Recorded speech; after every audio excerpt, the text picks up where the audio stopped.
Hey guys, tonight we wake up somewhere very wrong. Your eyes blink open to soft filtered light, not through glass but through reeds, loosely woven to keep out the mosquitoes and not much else. You're lying on something that crunches faintly when you shift. Woven rush mats maybe. Smells like lake water, dust and wood smoke, with just a trace of something spicy. Welcome to Tenochtitlan, the beating, impossible heart of the Mexica world. It's barely past dawn, and already the air feels alive, buzzing, murmuring, sizzling just out of sight. And you, dear traveller, are definitely not supposed to be here.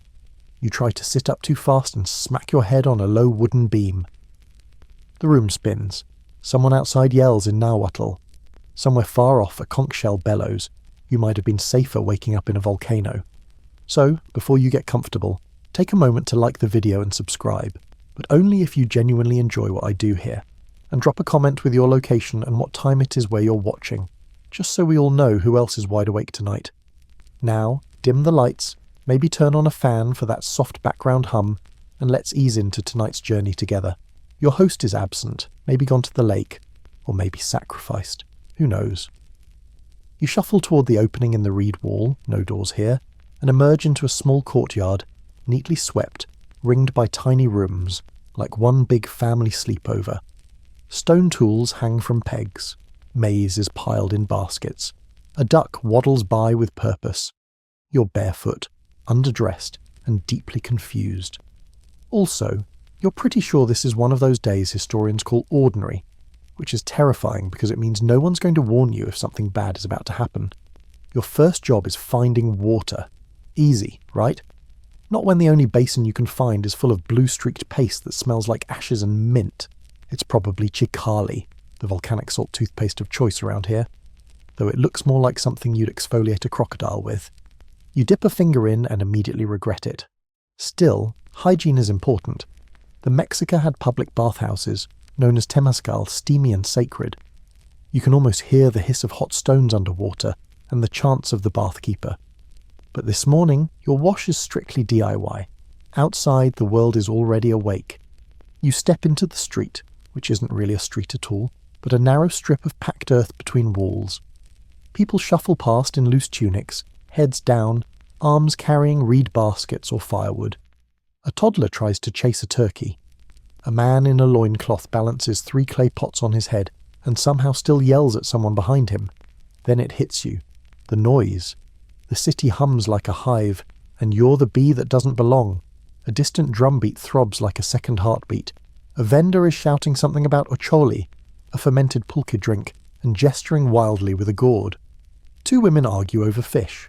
Above it all, gulls circle and screech. You trudge forward, choosing a path at random. Turns out, it leads toward the marketplace. That would be the Tlatelolco market if you've accidentally walked across one of the canal bridges. It's the biggest in the empire, possibly the biggest in the world at the time, hosting over 60,000 people on peak days. Yes, that's 60,000. Historians still argue whether that figure is exaggerated, but even the most skeptical agree. It's huge, and you're heading straight into it with no map, no guide, and no clue what counts as polite behaviour. Congratulations. As you reach a corner, a pack of dogs rushes past. One carries a bone that's probably not from a chicken. A woman brushes your shoulder and gives you a sideways glance. Another points at your shoes, your strange, definitely not from here shoes, and whispers. You press forward, heart thudding. Every step deeper into the city feels like stepping into a painting that's somehow moving. Walls of sun-baked brick rise on either side. Some are painted in fading murals, serpents, gods, maize stalks taller than men. The street opens into a broader space where the sun flares off polished obsidian knives displayed on mats. You almost trip over a boy selling frogs. There's so much colour. Garlands of flowers hang over doorways. Cloaks are dyed in blues that shimmer like beetle shells. A man walks past with a parrot on his shoulder, casually tossing dried worms into his mouth. You turn a corner and find yourself staring at a group of women weaving on backstrap looms, their fingers flying. They don't look up. The city smells like wet stone, roasted maize, burning copal resin, and occasionally, very occasionally, something less pleasant. A reminder that sanitation here, while advanced for the time, is still more organic than you'd like. And speaking of the time, you've got no idea what it is. No sundial, no Apple Watch, no handy wall calendar, just the sun slowly rising over a city of temples and teeth. A nobleman passes, carried on a litter by 4 exhausted-looking attendants. His cloak is shimmering turquoise. He doesn't glance at you, but his guards do. They don't look happy. You turn your eyes downward and keep walking, which is good, because you nearly step on a frog again. Somewhere to your left you hear a loud cheer. It might be a street performer, or a thief caught in the act, or the beginning of a ritual offering. You turn toward it, curious, and that's the last mistake you'll make this morning. The cheer rolls over you like a wave, and you hesitate. Just long enough for a group of runners to barrel past. Barefoot, feather-capped, and moving like streaks of sunlit paint, they part the crowd with sharp shouts and swinging arms. You nearly get trampled by the last one, who tosses a glance your way that could peel bark off a tree. You're standing at the edge of a courtyard now, if you can call something the size of a sports arena a courtyard. The ground is stone, warm under your soles and dotted with baskets, tarps and makeshift stalls. It's early, but already the market is pulsing with life. To your left, a woman fans coals beneath a clay griddle, flipping discs of masa into soft tortillas. She gestures to a bowl beside her. Amaranth cakes, probably sweetened with honey, and maybe insect protein if you're lucky. You try to look grateful and non-threatening. She wrinkles her nose and shoos you away. You're in the wrong part of the market. This is where early morning business happens, where deals are made in silence, through subtle hand signs and weighted stares. No jokes, no tourists, no browsing. A man nearby is selling obsidian blades that look like they could split sunlight. Another offers a pile of red-streaked feathers he's brushing like they're sacred. Spoiler, they might be. You back out slowly and trip, of course, over a low wall. That's when you meet the courtyard's true rulers, the creatures. You fall forward onto a stone slab and freeze. Inches from your face, a small damp creature blinks. It has gills.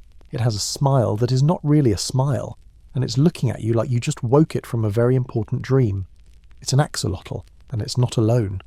A cluster of them flop around in a wide, shallow basin carved into the courtyard floor. A boy sits beside it, lazily flicking bits of food into the water, while staring at you like you're the day's second most interesting freak. First place goes to his pet. In Tenochtitlan, axolotls aren't oddities. They're breakfast, pets, medicine, and myth all rolled into one. Some nobles even keep them in personal fountains, their frilly heads bobbing like aquatic confetti. As you scramble up, brushing dust off your knees, a nearby vendor laughs. He points toward a narrow walkway beyond the courtyard, crowded with moving bodies and boxes, the market's arteries. You head that way, relieved to escape the gaze of both amphibians and humans. But the stone path narrows into a slick slope, bordered by low walls and packed with bodies. This is not a street, it's a migration. You squeeze between a woman balancing water jars on her shoulders and a man who smells like roasted peppers and bark. His bundle of dried chilies nearly hits you in the face as he turns, muttering something about clumsy ghosts. And then you see it, a glimmer of light on water. Not a lake, not a river, something stranger. You've reached the edge of a canal. Tenochtitlan floats, literally. Built in the middle of Lake Texcoco, it rests on a network of artificial islands called chinampas, stitched together with mud, reeds, and patience. And threading between them are canals, liquid roads, bridged only where necessary. You've come to one of these crossings, and it's busier than a train station. People step onto flat-bottomed canoes like it's the subway. Some ferry traders. Others carry baskets of fruit, piles of sandals or screeching fowl tied with thin ropes. One boat has a teponaztli drum in it, vibrating gently with each ripple. You hesitate, unsure of the local ride-sharing etiquette. A boy about 12 years old grabs your arm and pulls you aboard his canoe. He says something fast in Nahuatl. You nod, which seems to satisfy him. With a wooden pole taller than he is, he pushes off from the dock and begins to guide the canoe through the water. It's not peaceful. The canal is crowded, chaotic, and oddly scented. Half lilies and mint, half something sulphurous. Your little boat creaks as it bumps another, then another. You nearly get smacked by a vendor's pole as he turns too quickly, shouting apologies or insults, it's unclear. But the view? The view is unforgettable. Floating gardens stretch out on either side. Chinampas, their rows of crops unnaturally green and perfectly ordered. Maize stalks wave in the breeze. Squash vines curl across black soil. Herons perch on stakes, blinking with disdain. And every so often, a shrine rises from the water, draped in flowers and feathers. Historians still debate whether these canals were mainly for transportation or symbolic significance. Rivers of life, of trade, of divine separation. But floating here, gently jostled by the living traffic of a city that shouldn't exist, it's hard to care. You're too busy ducking under a low bridge. Your young captain glances back at you and grins. Then he points toward the horizon, where the white glint of the great temple glows like a pyramid caught mid-yawn. You nod, because what else do you do when a child steers you toward a sacred volcano of blood? Suddenly the boat jolts. You brace yourself on the side and feel something rough. A handprint. It's not painted. It's branded into the wood. Burnt, maybe? You trace it with your thumb. The kid shrugs and mutters something. Maybe it's a protection mark. Maybe a warning. You never get to ask. A sharp shout erupts from the docks ahead. Two men in feathered cloaks are arguing. One gestures toward your boat. The boy curses softly and pulls you ashore before the argument becomes more than words. Back on dry land, you stumble forward. The market opens before you again, this time louder, denser, stranger. And you thought the axolotls were your biggest problem. Your sandals squish slightly as you step off the canoe, whether from lake water or something less poetic, you're not sure. And the stone beneath your feet vibrates with the thrum of footsteps and shouted deals. You've landed in a new quadrant of the market, and this one smells nothing like chili or sweat. This one smells like nectar, rot, and something vaguely ceremonial. Before you can find your bearings, you're ushered, more like jostled, into a tight corridor between tarpaulin awnings stretched across wooden poles. The sunlight filters through dyed cloth, painting your skin in purple and gold blotches. The crowd thickens, and suddenly you're somewhere else entirely. Welcome to the flower market. It's not a gentle place. You might have pictured drifting petals, tranquil bouquets, and hummingbirds hovering dreamily. Nope. You're in a jungle made of perfume and pollen, elbowed between men carrying bundles of marigolds that brush your ears, women threading necklaces from crushed lilies and cacao beans, and hawkers shrieking the virtues of their orchids over each other. The flowers are everywhere, hanging from racks, strewn in baskets, braided into crowns. Some are fresh and vibrant, others are dry and curling like smoke. You step over a bundle of stems and almost trip into a heap of roses that smell a little too sweet. It hits you. Not all of these are here to be sold. Some are offerings. The market isn't just commerce, it's sacred. Everything here can be used in a ritual, and everything, including you, is being watched. A woman with painted lips beckons you over. Her stall is less colourful than the rest, mostly whites and pale greens. She crushes a leaf between her fingers and wafts it toward you. For calm, she says in halting, accented Spanish, anachronistic and impossible. She might be talking to your subconscious, or just your expression. You lean in and sniff. Big mistake. It smells like crushed mint and pepper, and almost immediately your sinuses open in what could best be described as a flower-based exorcism. Your eyes water, your nostrils burn. You cough, and now half the market's staring at you like you just offended a rain god. The woman shrugs. Too strong for traveller. Then she holds up a vial the size of your thumbnail. It glows faintly. Teotl scent, she whispers, made for gods. You decline politely, very politely, because behind her you see what you hadn't before, a woven mat decorated in jaguar patterns and covered with burning capel, feathers, and little obsidian figurines. Altars. This isn't just a sales booth, it's a shrine in disguise. You back away. Behind you someone laughs.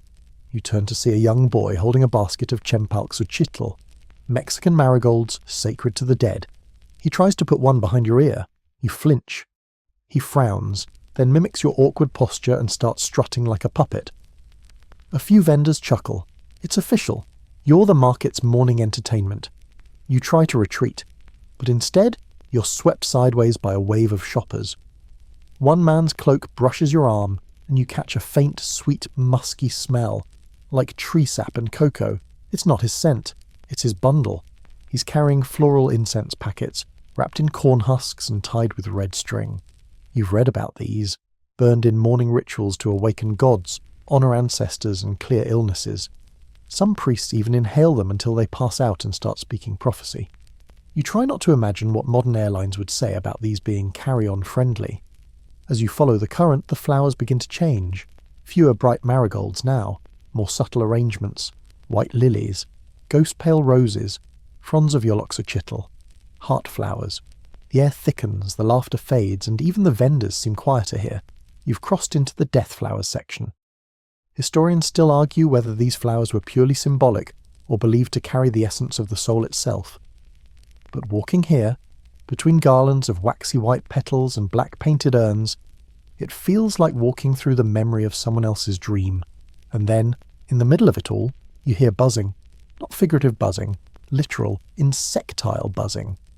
A vendor steps aside, revealing a massive clay pot with holes punched in the side. From it rises a low drone, like bees trapped in a bell. You peer in and stumble back. Inside are bees, real bees, kept warm by bundles of flowers and carefully tended incense. They drink only sacred nectar, the vendor says. They sting only liars. You laugh nervously. He doesn't. Instead, he holds up a tiny jar of golden liquid.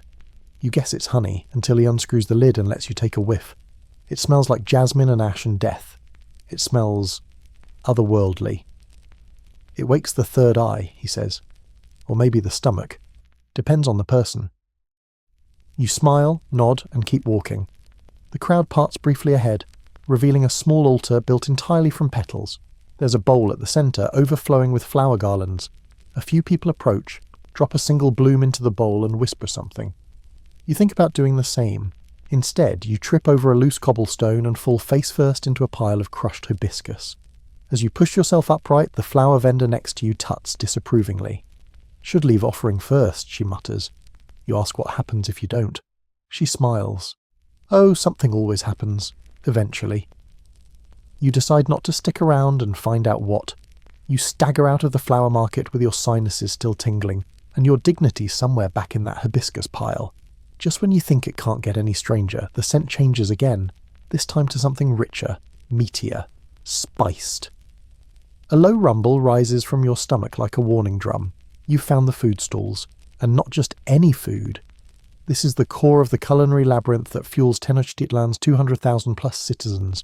Stalls stretch out like vines in every direction, each one a sensory ambush of sizzling, roasting, steaming and boiling. To your left, a woman flips maize cakes over a flat griddle. To your right, a man balances a clay bowl filled with glossy black insects, chapulins. You try not to stare, but he notices anyway and thrusts one toward you with a grin. Toasted with garlic, he says. You take it, you chew. It's crunchy, a little nutty, surprisingly delicious. You're too stunned to protest when he drops two more in your hand, says for strength, and vanishes into the crowd. The food zone is no joke. Rows of tamales wrapped in banana leaves glisten in the sun, their steam forming little halos. There's turkey stew, freshwater shrimp, roasted duck, and every imaginable kind of maize. Blue, white, red, and something that looks like it was invented by a very ambitious sorcerer. In one corner you spot kosels, tiny lake crayfish, crawling over each other in a reed basket. A child plucks one out and pops it in her mouth. You decide to stick with tamales for now. You point to one. The vendor unwraps it just enough to reveal what looks like shredded meat inside, dark and fragrant. You ask what kind it is. He raises an eyebrow and says, "Could be turkey, could be tlakwash." He doesn't translate. You take a bite anyway. It's delicious, but you spend the next 10 minutes nervously glancing at your hands for signs of opossum possession. Nearby, a cook is stirring a massive clay pot of thick red stew. The surface glistens with oil. You inch closer. "What's in it?" you ask. She looks at you and grins. It's a surprise. You lean over to sniff. You instantly regret it. The stew hits you like a chili-powered uppercut. Your nose burns, your ears ring. Your soul briefly attempts to leave your body through your left nostril. It's like being punched by a volcano in a velvet glove. She offers you a bowl. You decline with exaggerated politeness, and your retreat earns you a few chuckles from nearby customers. One of them, a tall man with an embroidered cloak and a jaguar-tooth necklace, slaps you on the back and says, "Next time, ask for the mild version." You shuffle away in defeat and find a quieter stall. The vendor hands you a bowl of something creamy and cool. Corn pudding, you think? Sweetened with honey? Maybe. A moment of peace. Finally. Then, a woman at the next stall calls out, "Zokolal," fresh, spiced, sacred. Ah, chocolate. Not the sweet milky stuff you're used to. This is Zokolal, the original version, dark, bitter and served hot, often with chili, maize or even blood. Yes, blood. Scholars still argue how often sacrificial ingredients were actually added to ritual drinks, but the debate alone is enough to keep you at arm's length. Still, you're curious. You approach. She grinds cacao beans on a stone slab, mixing in ground chili, vanilla and water. The result is foamy, dark and vaguely terrifying. She hands you a small clay cup. The scent is divine. The taste? Well, let's just say it's not a Starbucks seasonal release. Your eyes water. Your throat seizes. You cough so hard you nearly drop the cup. She watches, amused. Too much chili? You nod, gasping. She leans in and whispers, "That was the light batch." You manage a weak thank you and wander off, cup still trembling in your hand. A nearby boy offers you a wedge of cactus fruit, red and speckled with tiny black seeds. You take it and let the sweetness soothe the burn. It helps. Barely. You sit on a low stone wall to catch your breath, your tongue still tingling like it made a deal with a fire spirit. Around you, people eat standing up, eat walking, eat while bargaining for sandals.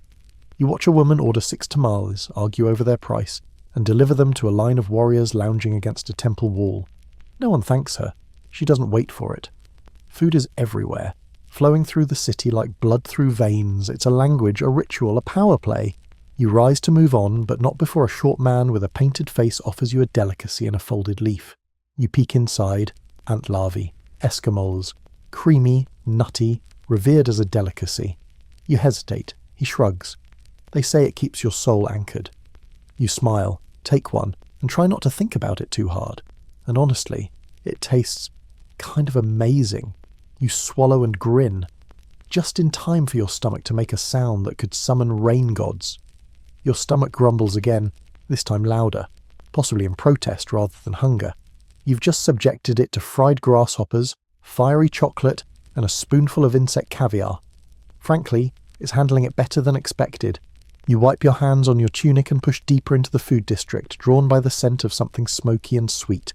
That's when you notice a cluster of people gathered around a stall, all giggling like they know something you don't.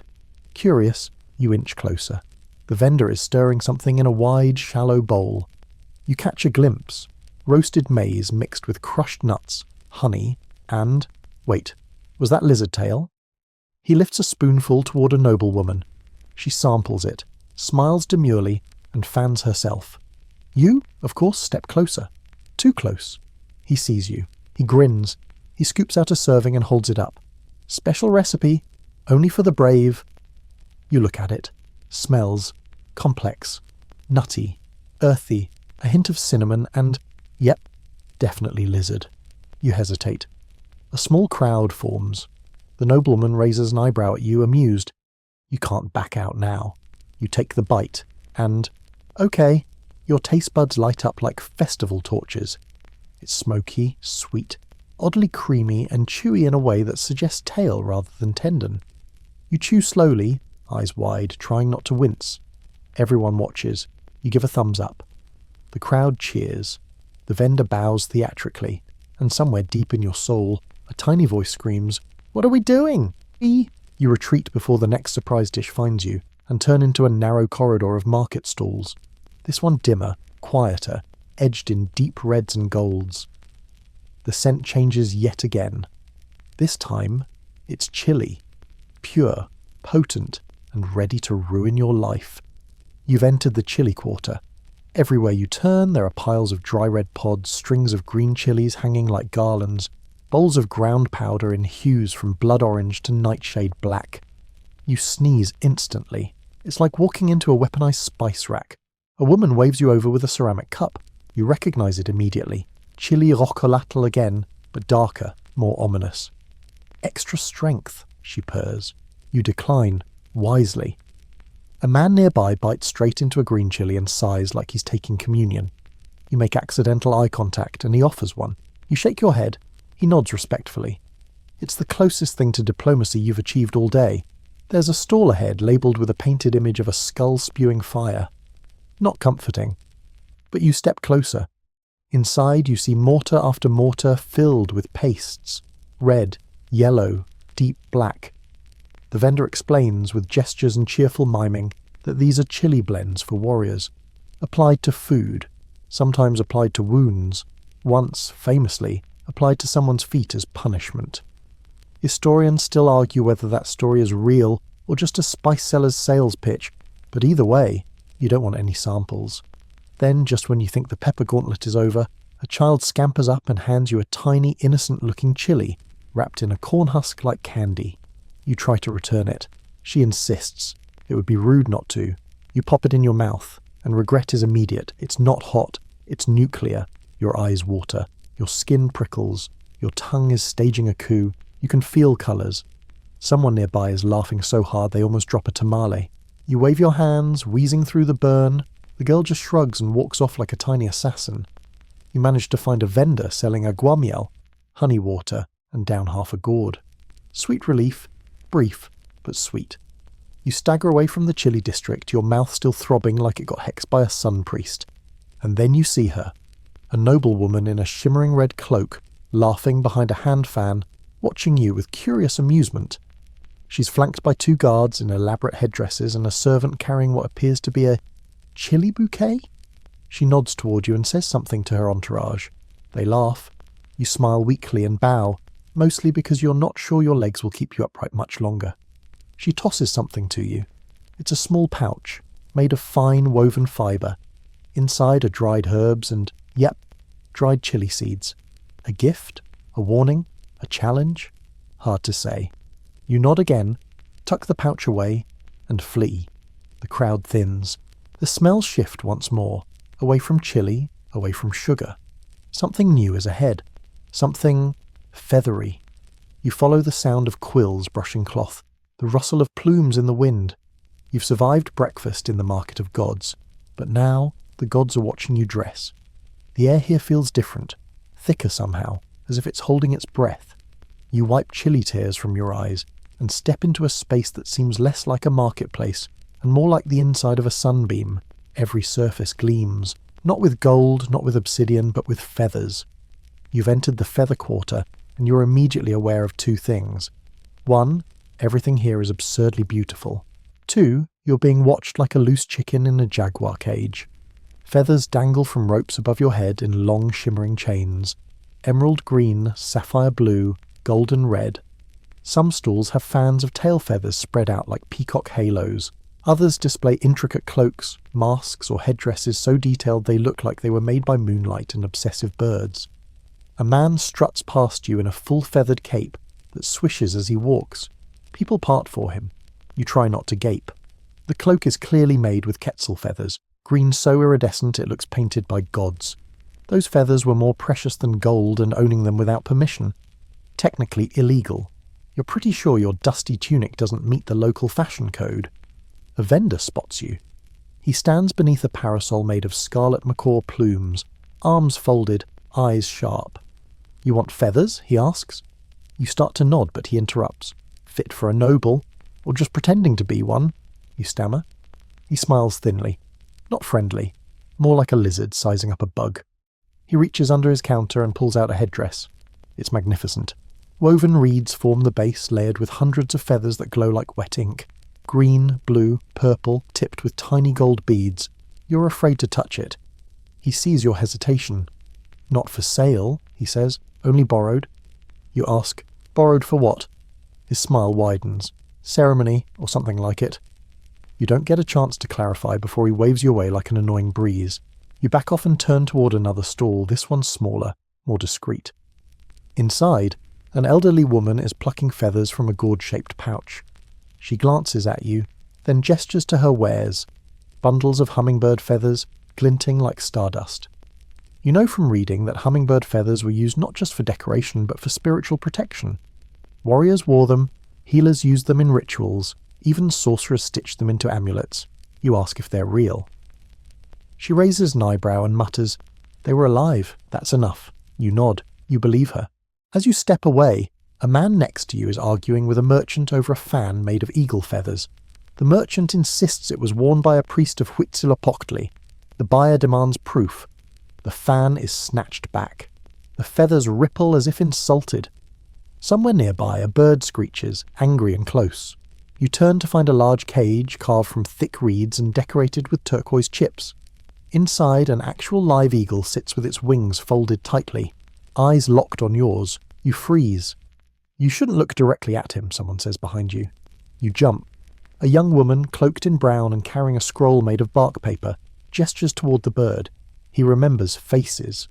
You ask if it's a pet. She shrugs. More like a co-worker. You nod slowly, unsure if that's a joke or a warning. The bird blinks once, slowly. You back away. You squeeze between stools, hoping to find somewhere less intense. Instead, you find yourself in front of an entire wall of masks. Festival masks, war masks, ceremonial masks, most feathered, all menacing. Some have beaks. Others have mirrored obsidian eyes.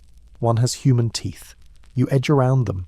Behind a curtain of feather boas, yes, apparently even ancient death empires had feather bows, you spot something glowing. You peek in. It's not glow. It's shimmer. A feather worker is applying liquid resin to a new cloak, causing the feathers to darken and shine like oil. The piece hangs from a wooden frame, half finished. You can see the pattern already.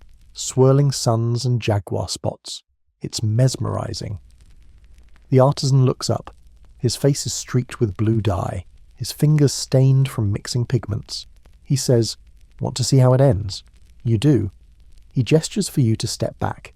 Then he lifts a bundle of bright orange feathers, dips them in resin, and begins pressing them into the cloak. Each feather overlaps with the next, just so, creating depth and movement. You realize it's not just decoration, it's animation. When the cloak moves, the feathers will ripple like fire. When still, it will look like a god paused mid-stride. This isn't fashion, it's living art. You thank him quietly and back away. But as you re-enter the main walkway, another vendor catches your eye. This one grinning, eyes alight with mischief. "Looking for something special?" he asks. You hesitate. He takes that as a yes. He pulls out a headdress, smaller than the others, simpler, but strange.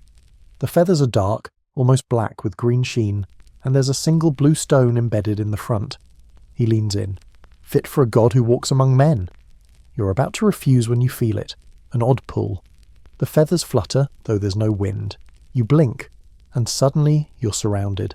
A circle of vendors, silent, watching. They've seen something on you, or maybe in you. You hand the headdress back. They nod, and just like that, the tension breaks. You're allowed to pass. You exhale, clutching your little chili pouch like it might protect you from the next weird encounter. Spoiler, it won't. You duck under a swaying canopy and emerge into a different kind of stillness, one that prickles the back of your neck. Gone is the chatter and clatter of the feather quarter.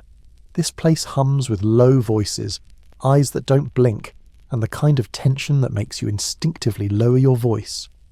Welcome to the precious things zone. Not golden jewels, but power wrapped in colour, weight, and mystery.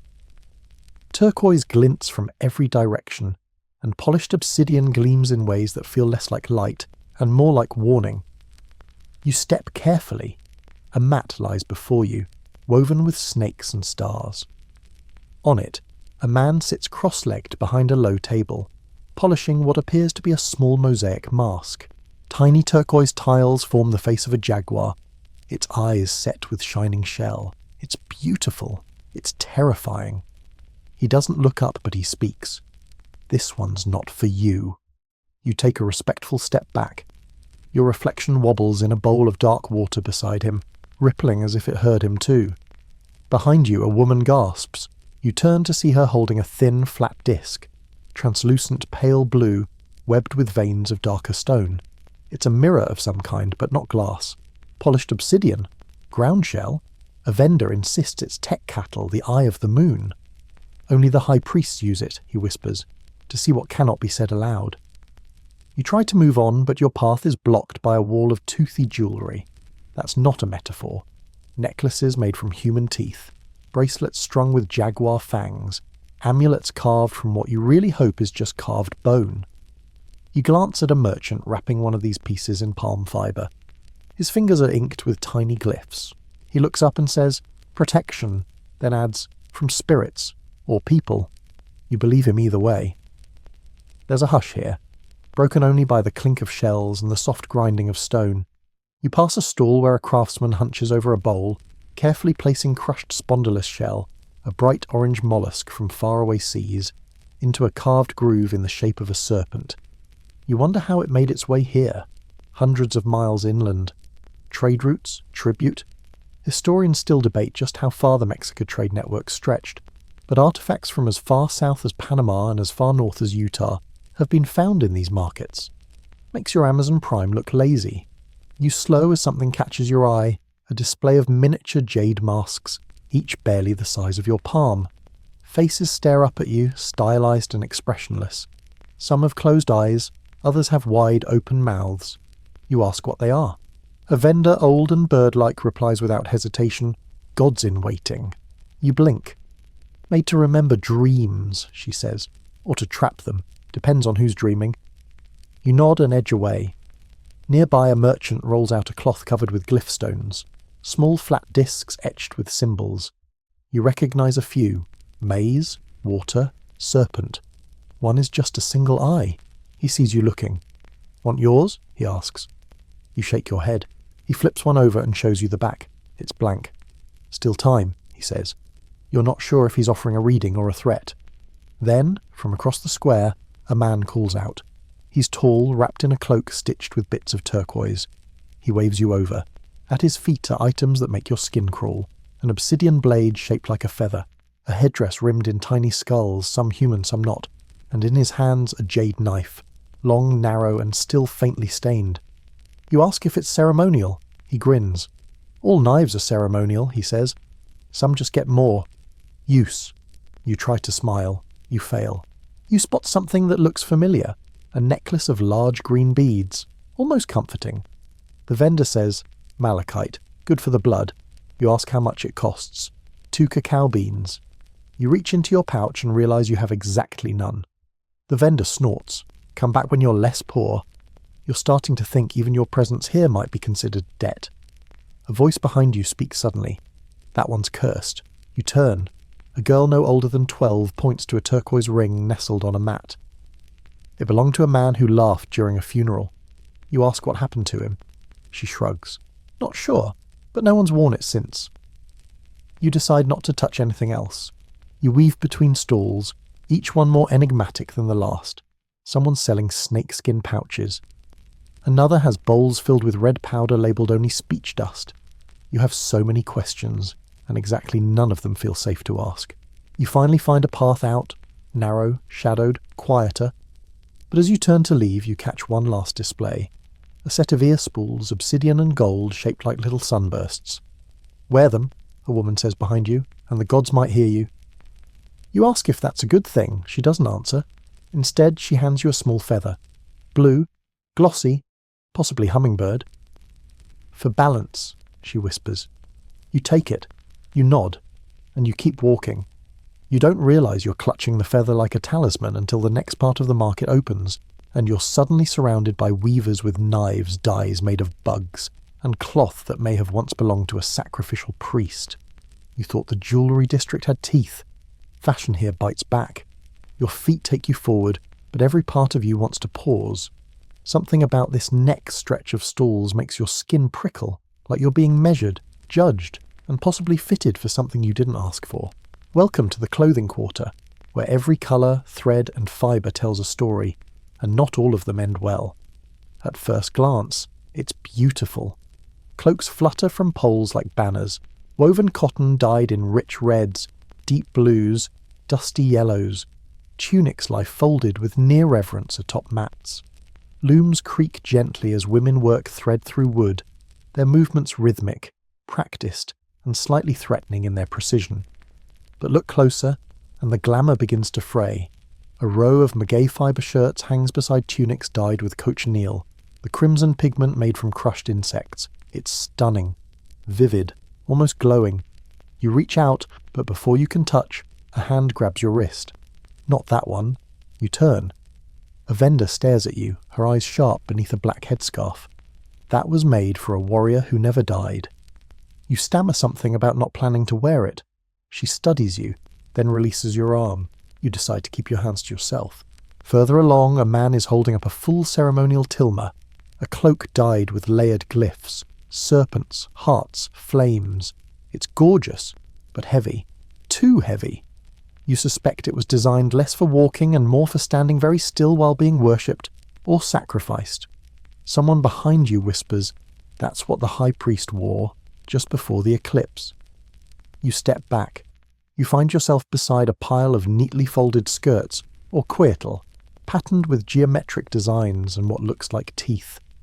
Literal rows of white teeth woven in outline across the hem. A woman nearby laughs softly when she sees your face. Symbol of protection, she explains, or aggression. Depends who's wearing it. That seems to be a theme here. Everything means something, and everything can also mean its exact opposite. You pass a display of headbands wrapped in dyed feathers. A sign next to one says, "Repels storms." Another says, "For birthing strength." The third simply reads, "Worn during last rites." You keep walking. At a booth covered in folded fabrics, you spot something strange. A cloak with 3 sleeves. You ask the vendor why. "For dancers," he says, "or those who need help fighting off spirits." You don't ask which spirits, or how helpful a third sleeve really is. Behind you, a man is arguing with a customer over a garment made of cactus fibre. The customer wants it for a festival. The vendor insists it was made for mourning. "You'll attract the wrong kind of attention," he says flatly. The customer leaves, slowly. You find yourself facing a stall that's oddly quiet. No vendors shouting prices, no music, just rows of garments in a deep rusty red. A woman stands behind the counter. She doesn't speak. She just looks at you, then down at a folded garment on the mat in front of her. It's a robe, intricately embroidered, threads woven with obsidian dust. It seems to pull light inward. You ask what it is. She says softly, "The last thing some people ever wear." You manage a smile. "Like wedding robes?" She stares. "No." You decide it's time to move on. Nearby, a cheerful vendor waves you over, beckoning with handfuls of bright-dyed cotton. His teeth are stained blue, and he grins like he's had too much fermented agave. He offers you a starter kit for dressing like a noble. It includes a short tunic with embroidered frogs, a belt dyed with anato, and a hat shaped suspiciously like a jaguar paw. You politely decline. He leans in. "You know, nobles never dressed themselves," he says. "They had assistants. Dressing wrong? Could get you fined, or mocked." You glance at your own wrinkled tunic and mystery-stained sandals. You're already guilty. A man brushes past you wearing what looks like an ordinary cotton wrap, until he turns and you see that it's patterned with dozens of tiny eyes, each stitched with obsidian thread. The eyes seem to move when he walks. You blink. He's gone. You turn to see a group of children playing with scraps of old cloth, tying them into masks, tossing them in the air, chasing each other through the corridor. One wears a half-torn queetle, pretending to be a priest. Another wraps herself in an oversized nobleman's cloak and declares she's eaten the moon. You try not to ask. Just ahead, a group of warriors stand still as statues while a tailor adjusts their tunics. You see cotton armor padded with salt crystals. One warrior's shoulder guard is carved from what appears to be turtle shell. Another's cape is soaked in black dye so dark it makes him look like a walking shadow. The tailor waves at you. "Need something custom?" he asks. You mumble something about just looking. He nods and gestures toward a cloak on the far rack. It's beautiful, simple, dark blue with a border of gold-threaded spirals. You step closer. Something feels off. Then you notice the faint discoloration across the chest, a rusty smear. Blood? You take a step back. The tailor shrugs. Battle-tested. You leave it where it is. At the end of the corridor, a final display catches your eye. A bundle of garments wrapped in green cloth resting on a pedestal. No price, no vendor, just a woven sign that reads, "Tribute received, awaiting ceremony." You wonder who it's for, then you realize there are no other garments like it in the market. You turn away and walk faster. You're not being dressed. You're being prepared. And somewhere beyond these stalls, someone already knows your measurements. You need a breather. Your pulse is still skipping from that blood-stained robe, and you swear the feathered collar of your borrowed tunic just moved on its own. You duck through a narrow archway, barely wide enough for your shoulders, and find yourself in a quieter corridor. Stone underfoot, murals overhead, less market, more passage. You exhale, and immediately step on something woven. Crunch. You lift your foot slowly. Beneath it is a mat, one of those hand-woven reed floor pieces, but not just any mat. It's painted with glyphs in red and black, each edge wrapped in delicate jade beads. Probably sacred, possibly cursed, almost certainly not meant for your sandals. A voice barks from your left. Tribute violation. You freeze. A teenager in elaborate sandals and a cloak too large for his frame steps into view, flanked by two slightly younger assistants carrying ledger boards and pouches of cacao beans. He looks about 15. He also looks like he's been waiting all morning to ruin someone's day. That someone is now you. You attempt to explain that you're not from around here. He waves a hand dismissively. Matt was ceremonial. Stepping on it implies acceptance of offering terms. He points to the glyph at the centre. 2 maize stalks crossed over a drop of blood. That's a Tenochtitlan mat. Purification mat. You owe 10 cacao beans. You check your pouch. Still empty. You try smiling. He is not the smiling type. He sighs dramatically and writes something on his ledger board. No payment. Noted. You'll be marked as in debt. You ask what that means. His grin is pure glee. Future tribute. Random enforcement. Surprises. You nod solemnly, as though this is perfectly reasonable and not the beginning of an administrative nightmare. He hands you a small tag made of bark paper tied with red string. It reads, "Debt acknowledged, awaiting fulfillment." You're now officially a participant in the tribute economy. Fun. You slink past him, clutching your bark tag like a parking ticket, and return to the wider walkway. You're now in a less glamorous part of the market, still active, still loud, but full of the mundane business of exchange. Not gifts, not worship, just logistics. Crates of maize, bundles of firewood, strings of dried fish. You pass a man weighing avocados with a system of stones and balances. Another is counting cacao beans into a pile like a medieval accountant. A sign above his booth reads, 2 beans per squash, 10 for chili paste, no change. It's mesmerizing. You've read that cacao beans were currency here, used alongside other barter systems, and in this moment, it's absolutely clear. People haggle not in silver, but in beans. Wealth is aromatic and pocket-sized. A group of messengers dashes by, each with a staff topped in obsidian, possibly runners, possibly officials. One drops a scroll. You pick it up, glance at the glyphs, and hand it back. He nods, but doesn't speak. You suspect you weren't supposed to read that. You pass a stall where a woman is sorting tribute items into neat piles. Smoked fish, dried flowers, painted shells, parrot bones. A sign beside her reads, "Quarterly Imperial Collection, no substitutions." You ask what happens if someone's tribute is rejected. She shrugs. Double neck cycle, or replacement in blood. You smile tightly and move on. Just ahead, a man in a jaguar print skirt waves you over. "Interested in tribute insurance?" he asks, grinning. You think he's joking. He is not. For the price of 10 beans now, he promises exemption from minor fines. You ask how he enforces that. He taps the blade tucked into his belt. You say you'll think about it. You won't. As you continue walking, you notice the tribute system is more than just bureaucracy. It's identity. People are marked by what they owe, by what they can offer. You pass a woman holding a bowl of feathers, waiting for someone to inspect her contribution.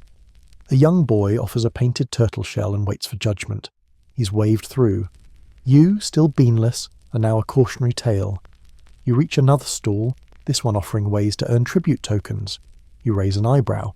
A man with an elaborate lip piercing explains, "Carry crates for merchants, deliver food to officials, clean altars, kill a rat. 5 options, your choice." You politely decline. He smiles. "You'll be back." And you believe him. Further down, a robed man with a hawk on his shoulder is organising shells into geometric shapes. You ask what he's doing. He says, "Interpreting tribute flow." You stare. Each quadrant sends tribute. Each pattern means something. Disease, war, celebration, omen. You ask if he sees anything unusual. He looks up. Yes, you. That's your cue to leave. Just as you round a corner, a small girl tugs your sleeve and holds out a single cacao bean, her face serious. You take it, stunned. She says, "You dropped this." You shake your head, say thank you. She vanishes into the crowd. You turn the bean over in your hand. Light, smooth, more valuable than it looks, and just in time, because ahead, a man in an ivory tunic and carved bone headdress is unrolling a scroll and pointing to people. One by one, they step forward and pay their dues in feathers, food, or fingers. Don't ask. When he sees you, he squints. Debt tag? You show it. He raises an eyebrow. You hand him your single cacao bean. He examines it, then nods. Payment accepted. For now. He tears your bark paper in half. You exhale, not entirely relieved, because just behind him you glimpse what's next. Rows of mannequins, some headless. Cloaks stiff with age, displays of obsidian blades arranged like fans, and a sign painted in red across the archway. Dress for the gods, or be undressed by them. You step cautiously under the arch, your bark tag now reduced to shreds in your pocket, your single cacao bean spent, your dignity hanging on by a feather, literally the one still tucked in your belt. The air beyond the tribute zone is heavier, quieter, and tinged with a scent you can't quite name. You've entered the ceremonial fashion district, and right away you understand something important. This isn't about what people wear. It's about what happens after they wear it. Garments hang in still rows on thick cords stretched between carved poles. These aren't the breezy cloaks or dye-soaked tunics of everyday trade. These are stiff, embroidered, layered in symbolism and ritual. Some are bone white, others soaked in deep indigo or blood red. Many bear glyphs, some recognizable, others eerily abstract. A few look less sewn and more bound. You pause before one particular garment, a robe of rough cotton, dyed entirely black, decorated with embroidered snakes eating their own tails. You reach out instinctively. Don't. The voice is quiet. You look to your left and find a tall woman seated beside a basket of folded robes. Her eyes are lined with soot. A smear of red powder marks her cheek. "That one is for the firewalkers," she says. "They wear it once, then never again." You ask if they burn the robe. She shakes her head slowly. They bury it, and sometimes it returns. You do not ask for clarification. Further down, you pass a small mannequin cloaked in yellow feathers, its head wrapped in a sun-shaped mask. It's no taller than a child. At first you assume it's a display for ceremonial garb. Then you notice the stone platform it stands on is marked with flower petals, drops of dried copal, and something darker at the edges. A memorial, not a mannequin. You look away. To your right, a man lifts a folded robe from a steaming basin and lays it on a mat. The steam smells sharp, sour herbs, whetstone, and lime. He presses his hand against the cloth and closes his eyes. Not washing, not dyeing, blessing. Ceremony clothing, you realize, is not about comfort. It's not about warmth. It's a uniform for the god's attention. You pass a stall offering masks, not feathered this time, but painted clay and leather. They're less elegant, more primitive, and all of them are angry. Jaguar faces snarl beside skeletal smiles. One is painted completely black, except for the teeth. Those are real. A merchant steps from the shadows and says, "Funeral masks, each worn once." You ask, "By the dead?" He smiles. "Sometimes." Just past that, you come to a line of garments hung on tall wooden frames. Each is labelled in painted glyphs. Rite of Rain, Feast of the Flayed, New Fire Year, Skyblood Ceremony. The last one features a chest plate that is unmistakably fashioned from polished bone. You edge closer to a stall with a small crowd gathered around it. The merchant, wrapped in a cloak of ochre and green, holds up a robe dyed in concentric circles of red and yellow. He proclaims it was worn by a priest during a solar eclipse, and that it still hums with warning. The robe does not hum, but the air around it seems unsettled. Someone offers 30 cacao beans. He refuses. It is not for sale. It is waiting. You do not ask what it's waiting for. Around the corner you see a wall of headdresses, not festive ones, but ceremonial, heavy and clearly dangerous. One is made entirely from eagle feathers, woven around a band of jaguar skin. Another appears to contain obsidian shards arranged in a sunburst. You stare at one that looks disturbingly like a flayed human face stretched over a frame. A man next to you whispers, "Zip totek." You nod like you understand. You do not. You keep moving, but the air seems to thicken. A pair of women passes you carrying folded robes between them on a wooden tray.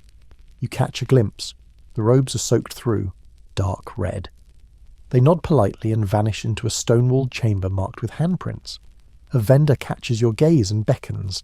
He gestures to a set of small, tightly folded garments placed atop a mound of flowers. "Garments of the chosen," he says. "Chosen for what?" you ask. He tilts his head. "Chosen by the gods." You step back. Someone behind you mutters a prayer. You pass a cloth with long tassels and embroidered spirals. Your eye catches a repeating glyph along the hem. It's the calendar symbol for death. Another robe nearby is stitched with images of frogs, stars, and maize. You pause, thinking it's less ominous, until you realize the stars aren't stars. They're eyes. Watching eyes. The vendor simply says, "That one saw the end of something." You don't ask what. At the final row of garments, you find one that is unmarked. Simple. No feathers. No beads. Just a plain cotton robe, bleached so white it hurts to look at under the midday sun. It rests atop a pedestal, surrounded by burnt incense sticks. A sign beneath it reads, "For the sacrifice that is not seen." You're not sure what that means. You're very sure you don't want to know. As you exit the ceremonial quarter, a man hands you a folded cloth. "Gift," he says, "for blending in." You unfold it. It's a half robe dyed with jaguar spots and streaked with blue handprints. It smells faintly of copal and salt. You consider refusing, but the man is already gone. You drape it over your shoulder. It fits, unfortunately, because as you round the next bend you hear drumming. Not the festive kind, the processional kind, and the people around you begin to fall silent. The drums echo off stone and skin alike, a heartbeat you didn't ask for syncing up with your own. Boom, boom, boom. Then silence. Then another deep rumble, this one close enough that your chest flutters. You step into a courtyard, wide, stone-lined, rimmed with carved pillars and narrow awnings that seem to lean in, watching. People are gathering here, some in silence, some murmuring softly. A few are laughing, but the kind of laughter people use when something is about to happen, and no one wants to be the first to look scared. A man with face paint in the shape of a hawk's beak stands at the centre, motionless. Beside him, a fire pit, a stone basin of black water, and a bundle of tools that look disturbingly sharp. You think you've stumbled into a ritual. You're wrong. You've stumbled into a tattoo booth. Or at least the pre-Columbian version of one. The hawk-faced man finally moves, selecting a stingray spine from the bundle. Not a needle, a literal stingray spine. He dips it into a bowl of dark blue pigment. You can smell the ink, charcoal, soot, and a hint of crushed orchid. It looks thick, ancient. A boy steps forward, maybe 12, maybe younger. He says nothing, just kneels and bares his back. With astonishing speed, the man begins tapping the spine into his skin, using a piece of wood to drum it rhythmically.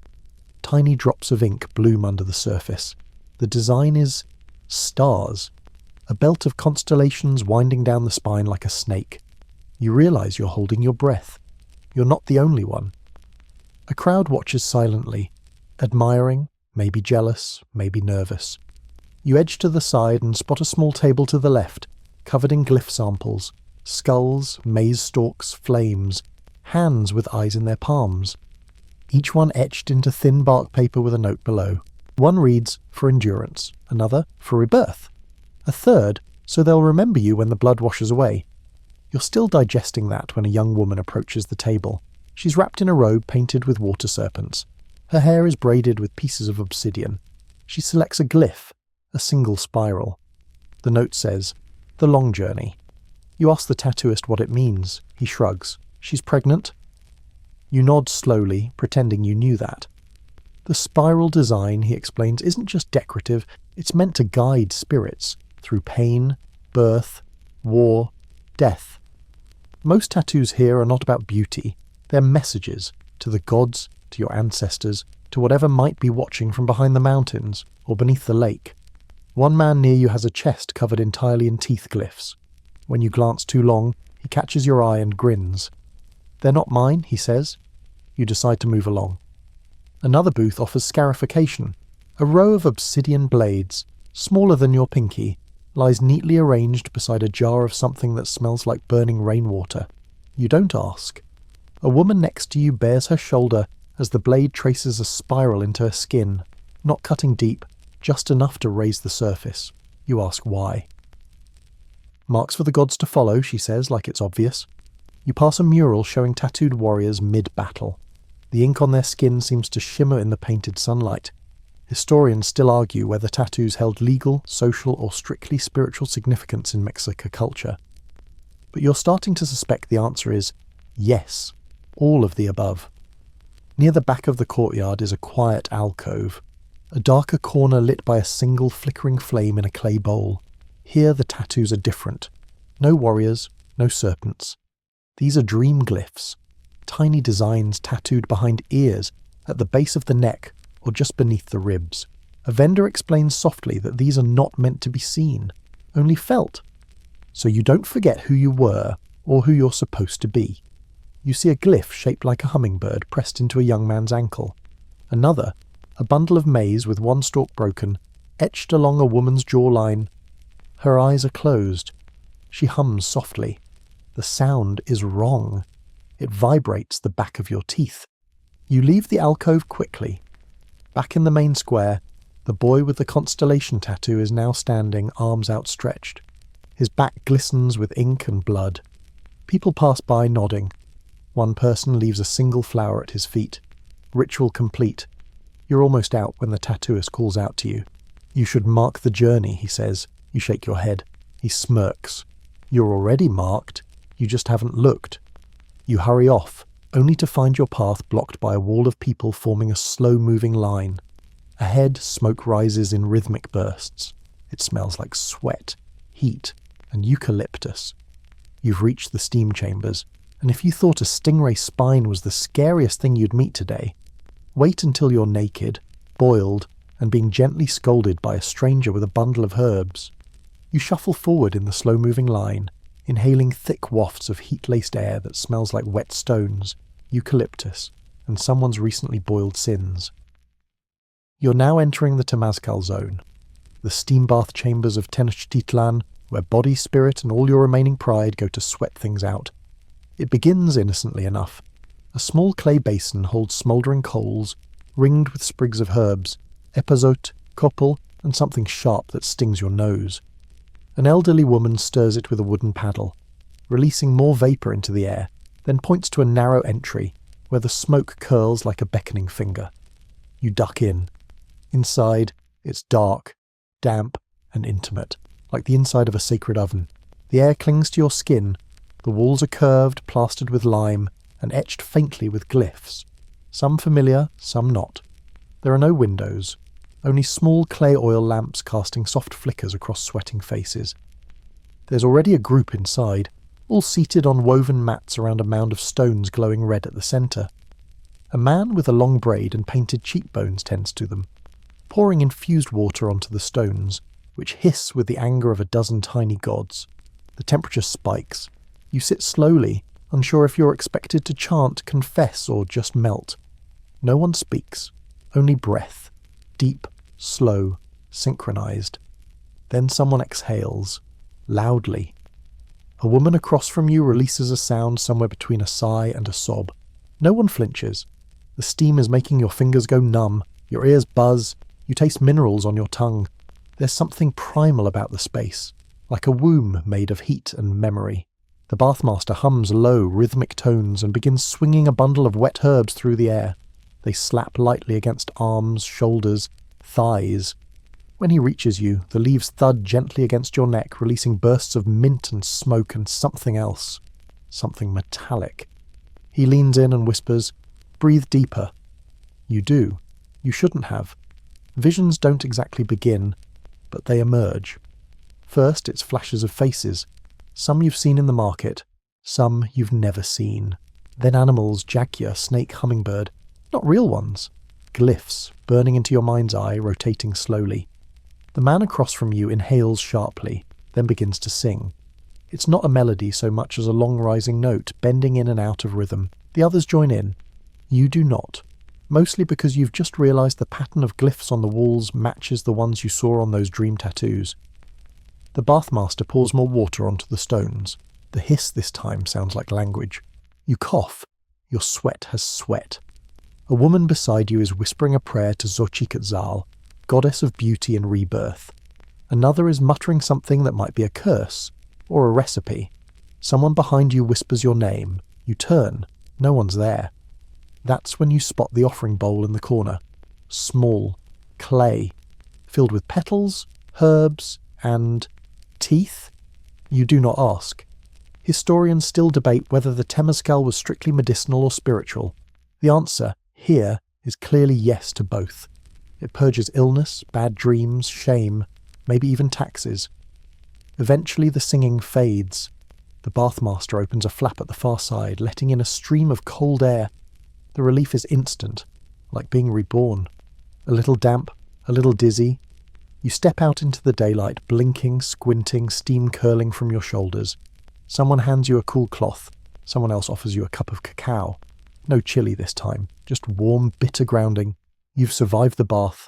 You're dry for approximately 5 minutes. Because next to the steam chambers is a ritual smoke circle, where a crowd gathers around a central fire. A conch shell bellows once, deep and mournful. A performer steps into the circle. She wears a feathered cape and a jade mask. Her arms are painted with swirling cloud glyphs. She holds a smoking censer that belches grey plumes into the air. Then she begins to inhale it. Not delicately, not poetically. She takes it in like air, like hunger. Then she screams. It's not pain, it's prophecy. The scream rises into a tone that's not human, not entirely. She stumbles forward, arms flung wide. Her voice becomes a chant, then a hiss, then a whisper. One of you does not belong. A few heads turn. Yours is one of them. Another performer enters the circle. This one wears a cloak made of bones and a crown of burning incense sticks. He mirrors her movements exactly, like a shadow with its own agenda. They circle each other, chanting, laughing, weeping. Then they stop. Both of them point in your direction. Someone in the crowd mutters, "They always know." You try to disappear, but a hand pulls you forward. The bone-cloaked performer reaches into his censer and tosses something into the flame. It flares blue. He leans in and whispers, "You've been seen." The feathered one offers you a charcoal smear on her fingertip. You hesitate. She nods. You press your forehead forward. She marks you. And just like that, they both vanish behind a veil of smoke. The crowd murmurs. Someone pats your shoulder and says, "Congratulations." You ask, "For what?" They reply, "Being noticed." You're not comforted. You step away from the smoke circle, forehead still tingling from the charcoal mark. People part around you now, just a little. Some nod, some avoid eye contact. One old woman looks at you like she's already preparing your obituary glyph. It's subtle, but the energy has shifted. You're not invisible anymore. You're recognized. And that's not always a good thing. You duck into the next alley to catch your breath, only to find yourself nose to nose with a jaguar cub. It blinks at you. You blink back. It yawns. Rows of tiny, perfect, murder-ready teeth. Then stretches lazily across the stone path like this is its personal sun deck. Which, judging by the lack of protest from anyone nearby, it absolutely is. A long reed leash is tied around its neck, but the leash trails into the shadows where it's been loosely looped around the ankle of a scribe. He sits cross-legged on a low mat, calmly writing with a reed stylus on a bark paper scroll. The cub sneezes. The scribe doesn't flinch. You ask if it's safe. He looks up. "For me?" "Yes." You nod. He gestures to the cub. "You may pet her." You hesitate. He shrugs. Or not. She's not hungry right now. Not hungry yet, you think, but you crouch down and offer a hand. The jaguar sniffs, then swipes at your wrist. Playfully, you hope. Her claws barely graze your skin, but you get the message. You're a toy, not a threat. At best. She's a gift from a tributary province, the scribe explains. A diplomatic offering, like obsidian, or salt, or daughters. You raise an eyebrow. He smirks. The jaguar smells better. You glance at his scroll, rows of elegant glyphs in long vertical columns. You ask what he's writing. He tilts it toward you. Observations, movements, names, faces. You notice the ink hasn't dried on the bottom row. One of the glyphs looks unsettlingly like you. He adds another. You ask if he writes for the priests. No, he says. They wouldn't like my style. You ask who then. He just says, someone who reads very carefully. The jaguar yawns again. You get the distinct impression that was your cue to leave. You wander back into the main avenue. As the stone path widens again, you notice more scribes tucked into corners. Some sit in pairs, murmuring. Others dip brushes into ochre and grindstones. A few work on massive scrolls spread across woven mats, each covered in stylized images, gods, temples, celestial alignments. One scroll shows a bird flying upward while a serpent dives, both chasing the same star. You ask one woman what she's drawing. She replies, truth. You ask if she ever runs out of space. She laughs. Only in this world. The scrolls aren't just records. They're living diagrams of the universe, interpretive, sacred, and occasionally rewritten. One old man near you is scraping off an entire column of glyphs with a shard of obsidian, muttering, the date was wrong. The omen was off. The priest sneezed. You realize you're surrounded by observers, people who write, watch, remember. You try not to act suspicious, which of course makes you look like a man trying very hard not to act suspicious. A nearby scribe narrows her eyes. You nod and move on. At a small booth under a woven canopy, a woman is engraving something onto a shell. You step closer. The glyphs are tiny, intricate. You ask what they mean. She answers, private names, true names. You step back. You pass a stall selling reed pens with obsidian tips. Another offers ink from sacred flowers. You recognize the scent from the steam baths. Someone nearby is buying a packet of powdered dye labelled 4 Dreams. Just past that, a group of youth, maybe novitiates, are seated around a master scribe copying glyphs with painstaking slowness. One boy is clearly struggling. He leans too hard on the brush, smears the ink, sighs. The teacher scolds gently, even the gods don't hurry the sun. You smile, but the smile fades as you notice something beyond them. A wall of names painted onto clay tiles, dozens of them, hundreds, arranged in concentric rings like ripples from a stone. Some names are crossed out, some are glowing faintly under morning sun. You feel an itch between your shoulder blades. Someone is watching you. You turn. The scribe with the jaguar is there again, scroll under one arm, cub at his side. He points to the wall. Names are added, he says, and sometimes removed. You ask how. When someone changes, he replies, or is chosen. You ask what happens to the ones who are removed. He says nothing. The cub growls, low, soft, vibrating your ribs more than your ears. You ask if your name is up there. The scribe smiles. Not yet. You walk away quickly. A breeze rises. Feathers rattle somewhere behind you. The charcoal mark on your forehead begins to itch. You turn a corner, hoping to blend into a new crowd. You walk straight into a line of youths in ceremonial paint standing silently. They don't move. They just stare. They've been waiting. For you. You stop mid-step, nearly colliding with the first in line. A boy no older than 13, bare-chested, his skin streaked in white ash and ochre spirals. He doesn't blink. None of them do. The whole row of them, maybe a dozen, maybe more, stands shoulder to shoulder across the narrow path unmoving. You try to go around, they shift. Not menacingly, just enough to remind you that you're not getting past without being seen. Again, these are acolytes, and you're standing in their way. Behind them, a tall figure steps forward from the shadows. He's older, 18 maybe, but his face carries the stillness of someone who's either meditated for 10 years or hasn't had a full emotion in 5.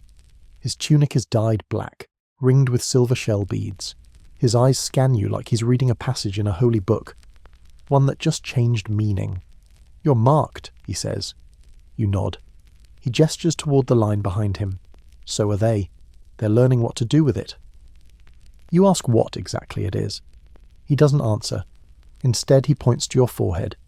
Did they give you the charcoal willingly? You nod. He tilts his head, considering. Then steps aside. The boys do too, moving in perfect synchrony. No signal, no speech, just a ripple of obedience. You walk through the line. One of the acolytes murmurs something as you pass. You catch a word. Zompantli, the skull rack. A bad sign or just a bad joke? You don't ask. The path opens into a courtyard paved with smooth stones. Bright light from above. Faint smell of copal and something else. Metallic, warm, and unsettlingly familiar. The space is quiet. Not empty. Just waiting. Several of the acolytes file in behind you. They fan out in silence, forming a wide circle along the courtyard walls, watching.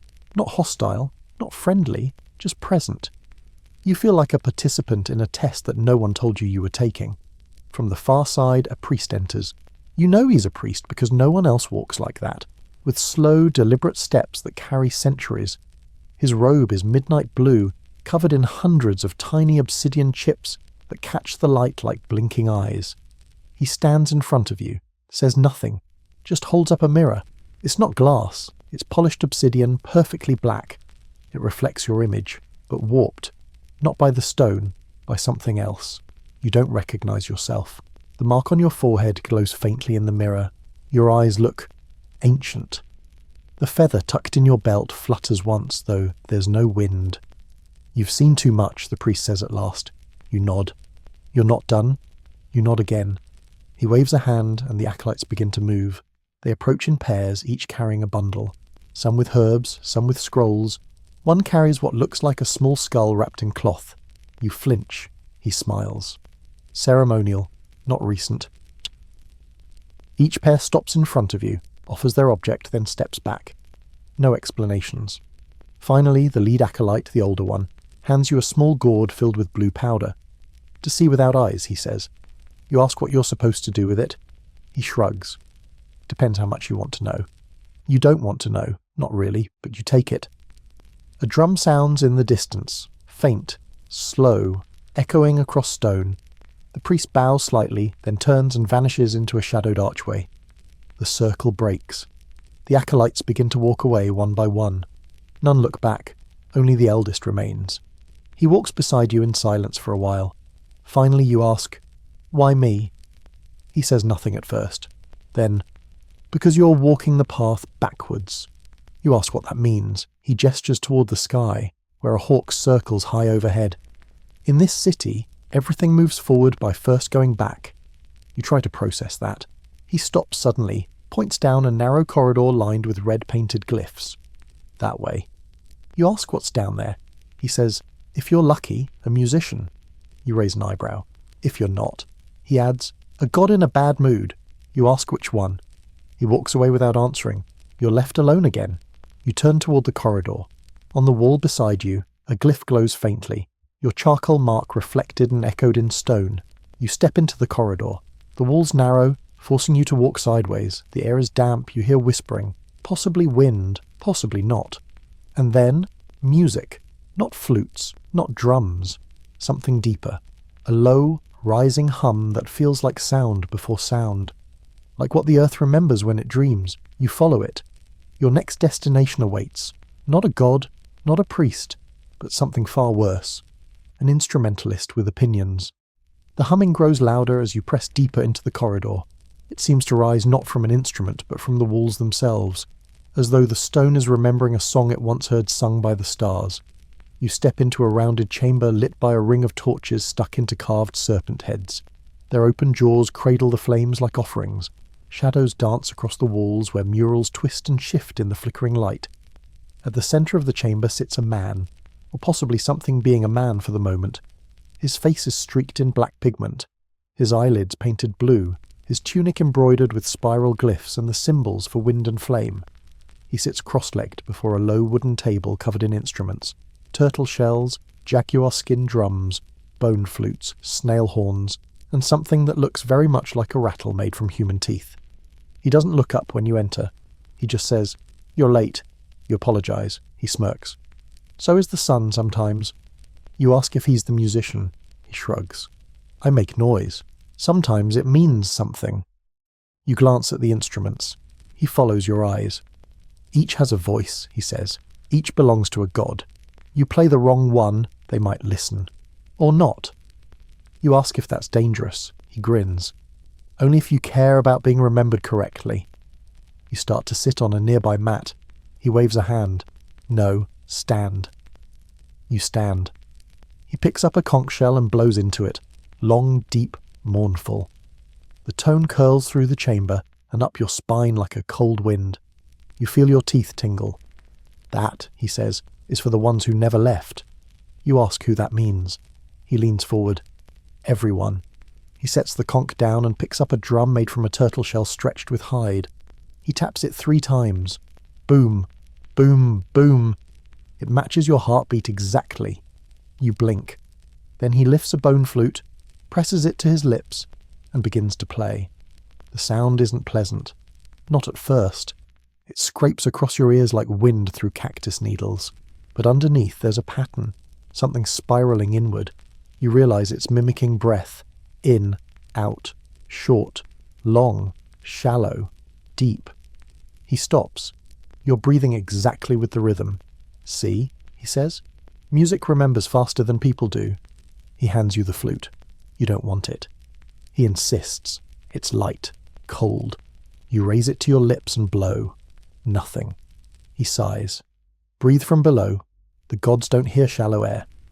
You try again. This time, a note escapes. High, thin, reedy. It echoes around the chamber like a question. Better, he says. Now give it back before you offend someone. You hand it over. He picks up the tooth rattle, shakes it once. The sound is dry and faintly terrifying. That's for telling the dead to stay where they are. He doesn't explain who might need that warning. Behind him, a mural catches your eye. A god with an open mouth, teeth spilling music. From the mouth, dozens of people fall, tangled in ribbons and strings, their limbs caught in notes. Xochipilli, he says, following your gaze. The flower prince, patron of music, dance, madness. You ask if he believes in him. He tilts his head. I believe he hears better than most. He offers you a small hand drum, simple, unmarked. You hesitate. Play something, he says. You tap once. The sound is soft, hollow, almost like footsteps. You try a rhythm, tap, tap, pause, tap, tap, tap. He nods slowly. That's the heartbeat of a runner, or a coward, or someone trying to sneak past a temple guard. You stop. Keep going, he says. You do. Faster this time. Your pulse speeds up, you lose the pattern. He stops you with a gesture. Your rhythm isn't yours yet. You ask how to find it. He shrugs. Maybe it'll find you. He reaches under the table and pulls out something wrapped in cotton cloth. He unwraps it slowly. It's a copper censer, blackened with soot, crusted with old resins. The handle is carved with fire glyphs. This, he says, sings to gods directly. He sets it on the ground, pours a bit of powder inside and lights it. Smoke billows out, thick, twisting. It smells like cinnamon, blood, and wet leaves. He begins to chant softly. You don't recognize the words, but they tug at something in your chest. Then suddenly he stops. The smoke has coiled into a shape. You see a jaguar's face in the fumes. Its eyes blink. Once, twice, then vanish. He exhales. They're listening now. You glance toward the exit. He stands, wipes his hands on his robe, and places a small rattle in your palm. Take this, he says. Not for music, for silence. You nod. Before you can leave, he adds one final note. If you hear your own voice out here, don't answer it. You turn toward the corridor. His voice follows. Some songs trap themselves. Some just wait for someone foolish enough to finish them. You step back into the light. The rattle feels heavy in your pocket. You walk quickly, only to stop when you hear a whisper from the corridor behind you. It's your voice, calling your name. You don't turn around. You don't answer. You clutch the rattle tighter and keep walking. The whisper dies behind you like smoke dissolving in wind, but it leaves a film over everything. Colours seem dimmer. The stone beneath your feet feels softer, and the air buzzes with the memory of your own voice chasing you. The corridor narrows again and then spits you into blinding sunlight, and movement and colour. You've stepped into a space so packed, so chaotic, so alive that it takes your eyes a moment to adjust. Drums pound in the distance, flutes trill like birds caught in laughter, and people are everywhere. twirling, leaping, striding in precise steps through clouds of flower petals and ash. You've stumbled into a calendar festival, and you're standing directly in its way. A line of dancers, all wearing elaborate masks and stiff ceremonial skirts, nearly collides with you. A man in a flamingo-pink cloak grabs your arm and yanks you back into the crowd. He mutters, "Watch where you step, some of them are gods today." You try to apologise. He's already gone. You stand against a wall, catching your breath, watching the procession of time pass before you. Each dancer represents a day sign in the sacred Tonalpohuali, the 260-day ritual calendar. Some you recognise from murals: crocodile, wind, house, jaguar. Others a stranger: flint knife, rain, monkey. Each one has its own mask, its own rhythm, its own music. They don't match. They don't need to. The house dancer wears a pyramid-shaped headdress and moves in slow stomping circles. The monkey dancer swings from arms to feet in spirals, shrieking with laughter and flipping into somersaults. The rain dancer trails actual water droplets behind him, flinging them into the air like blessings or threats. You ask a nearby girl what this is. She says, "Today, time is waking up. We remind it who it is." You nod slowly. Another man adds, "And it reminds us who we aren't." Someone hands you a wreath of marigolds. You start to decline, but they're already gone. You tie it to your belt, where the feather and rattle now jostle together like unwanted souvenirs from a haunted gift shop. The dancers spin. The drums grow louder. Suddenly everyone freezes. Even the air. You realise the next dancer hasn't appeared. There's a gap in the procession. People glance toward the corridor behind you, expecting someone or something. The drummers shift awkwardly, uncertain. Then a figure steps into the circle. They wear no mask, no cloak, just a plain cotton robe and a single red line painted across their eyes, like a sunrise at war. They walk with bare feet across hot stone, leaving no sound. They stop in the centre of the circle and raise one hand. Everyone kneels. You're the only one left standing. You kneel. The figure lowers their hand. The drumming resumes, slower now. The dancers begin to move again, this time in reverse. You watch as the wind dancer twirls backward. The house dancer stomps in reverse. The jaguar dancer prowls as if retracting a hunt. You lean toward a boy kneeling beside you. "What's happening?" he whispers. "The calendar's closing, the gods have seen enough." You whisper, "Enough of what?" He doesn't answer. You rise carefully as the procession begins to fragment. Dancers drop their masks and step back into the crowd, suddenly ordinary again. A woman laughs and tosses her headdress onto a pile of others. A man wipes face paint from his jaw and sighs, like he's just come off stage after playing the role of himself. You find yourself walking through what looks like a market for discarded time. Cloaks, shoes, drums, rattles, all used, worn and surrendered. A man is burning feathers in a small clay bowl. Another is collecting petals from the ground with a bone spoon. You spot a stall where a woman is selling used day masks. You pick one up. It's shaped like a flint knife. Jagged, sharp, expressionless. She says, "Yours is not here yet." You ask when it will arrive. She shrugs. "When you need to remember, or forget." You back away. At the edge of the square, the air changes. Less festive, less forgiving. You hear soft bells in the distance. Not joyful bells, warning bells. A girl runs past with chalk in her hair and a blood-red smudge on her ankle. You try to follow, but the crowd thickens again. This time not with dancers, but with temple guards. Broad-shouldered, quiet-eyed, holding ceremonial staves that double as weapons. They walk calmly through the crowd. People make way. They're not looking for trouble. They're looking for someone. You turn your back, melt into the crowd. The drumbeat is fading. You pass a circle of musicians packing up their instruments. You pass the rain dancer now seated, sipping maize drink from a gourd. You pass a boy sweeping up bones. You don't look too closely. And just as you're about to leave the square, someone grabs your arm. You turn. It's a woman in a sun-yellow robe, her face painted half white, half obsidian. She leans in and says, "Time doesn't forget, even when you do." Then she presses something into your hand. A shard of obsidian. Sharp. Cold. Smiling back at you. You stare at the shard of obsidian in your palm. It catches the sunlight and doesn't reflect your face so much as distort it. Your eyes warped. Your mouth elongated. The charcoal mark on your forehead blooming like spilled ink. You look up. The woman in yellow is gone. Just gone. You pocket the shard with a slow, uncertain hand and step away from the fading music, leaving behind the remnants of the calendar dances and their strange backwards undoing of time. You hope the worst is over. That's adorable, because you've wandered straight into a corridor that feels wrong. The light is dimmer here, the walls lean inward, the stone is damp. Not from rain, but from something deeper, older. You notice carved alcoves on either side, filled with little statues, gods probably, or ancestors, or both. Their faces are sharp, many have fangs, and every single one is looking at you.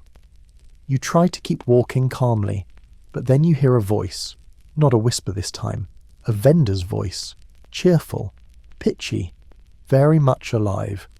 Gods, beautiful gods, tiny gods, real ones. You round the corner and find a stall with a canopy of bones and feathers, a low table crowded with idols, some carved in stone, some moulded from clay, some glittering with inlays of shell or obsidian. Each one has a tiny painted face, wide staring eyes, and an energy that can only be described as aware. The merchant, short and stooped with a tuft of white hair and a grin too wide for comfort, beckons. You need one, trust me. They'll pick you if you don't pick them. You try to wave him off. He grins harder. Too late for waving. One's already watching. You glance down. A small idol, barely the size of your fist, is leaning at an angle against a bowl of maize flour. It's carved from green stone, possibly jade, and shaped like a hunched figure with large eyes and a crescent mouth. You're not touching it, but it's vibrating. Just a little. Just enough that you're certain the ground isn't shaking. It is. You step back. The merchant clucks his tongue. Ah, don't be rude. At least offer a bean. You reach into your pouch. Of course, empty. He clicks his tongue again. Tell you what, I'll give you a discount. One promise. You blink. A promise of what? He shrugs. Doesn't matter. Just make it. You smile awkwardly and back away, but not before the idol tips slightly toward you on its base. You bolt. The next corridor opens into a small chamber filled with incense and silence. No vendors, no guards, just rows and rows of offerings. Not for sale, not display. Left by someone who needed help, or forgiveness, or mercy. You see bundles of maize, folded cloths, small animal bones, feathers, carved hands, cups filled with ashes. One bowl holds hair, another holds teeth. This isn't the gift shop. This is where people speak to gods directly, and leave something behind in exchange for being heard. You feel the obsidian shard pressing into your side through your pouch. A whisper inside your head says, you should leave something too. You don't listen. Instead you move toward the back wall, where a much larger idol sits. This one is ancient, blackened with age. Its face is worn smooth, as if thousands of hands have touched it. In its lap is a bowl. Empty. You're not sure what to do. A man enters behind you, quiet, face painted with 3 black lines down his cheeks. He kneels before the idol, places a small bird skull in the bowl, and whispers something you don't understand. He stands, leaves. You're alone. You take out the obsidian shard, you consider it, then place it in the bowl. The idol does not move, but the room does feel colder. You step back. Suddenly behind you, a voice. You bought a god. You whirl. The merchant is back, just standing there, smiling. He gestures to the bowl. Now it waits for you. You ask, what happens if I take it back? He shrugs. Depends. Do you want it to follow you, or stay hungry? You leave, quickly. But as you walk down the corridor again, you hear something behind you, a faint tapping, like stone shifting. Following. You move faster. The light brightens. You're back in the market. Sort of. But it's different now. Quieter. Edgier. Fewer vendors. More watchers. A man passes you with a bundle of herbs. He stops, sniffs the air and says, "You've been touched." You don't ask by what. He hands you a bundle of burning leaves and says, "Hold this. Walk straight. Don't stop for statues." You do as he says. The path turns, you follow it, and find yourself somewhere you never meant to be. Because up ahead, rising over the stone walls and rooftops, you see it. The temple. Not a temple. The temple, the Templo and the gods aren't waiting inside, they're waiting for you. The temple rises above the city like a jagged tooth in the sky, each step carved from stone that remembers every footfall, every prayer, every scream. It's not the tallest structure you've seen today, but it feels like the heaviest, like it's pulling something toward it.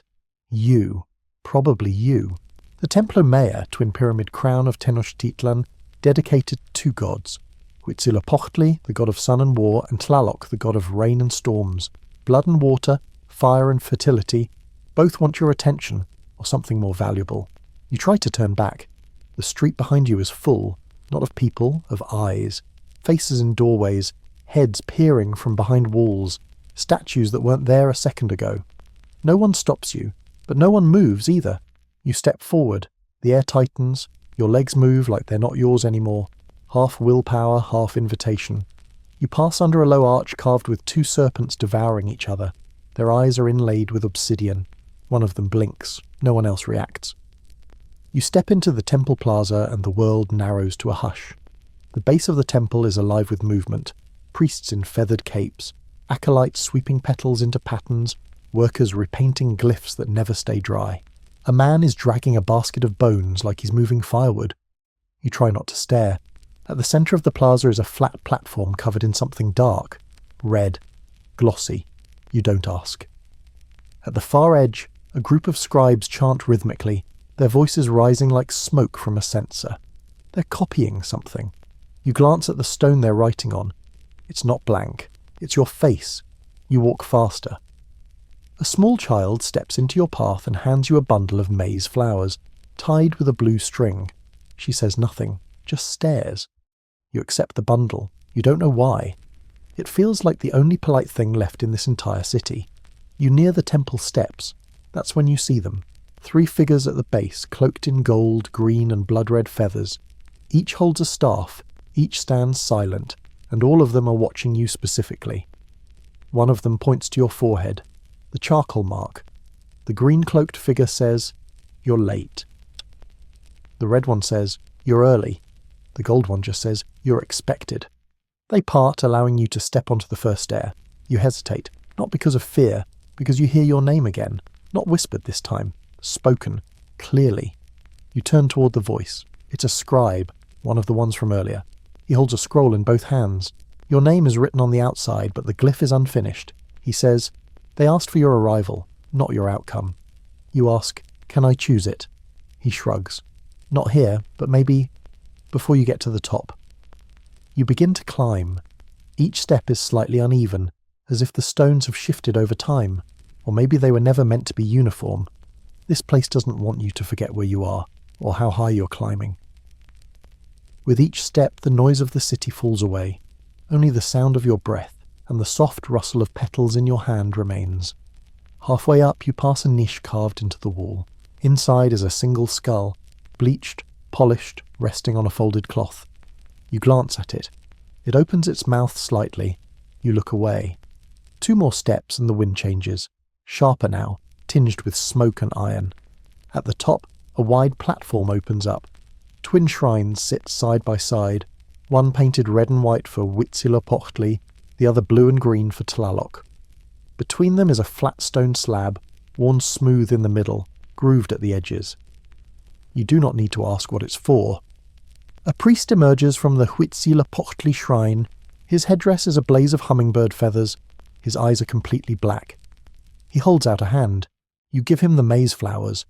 He places them on the stone slab and lights them with a flame conjured from kapal and breath. A second priest emerges from Tlaloc's shrine carrying a gourd of water.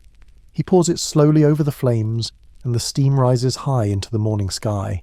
Together they chant something. You recognize a few words. Sun, life, witness, offering. Then they both turn to you. They ask the question at the same time. Are you ready to be seen? You don't know how to answer. They don't wait. From behind you, the city exhales, and someone new steps onto the platform. You turn. It's the scribe from the courtyard, the one who wrote your name. He holds the same scroll, now fully unrolled, but where your name should be is a mirror. He raises it, and you see your reflection.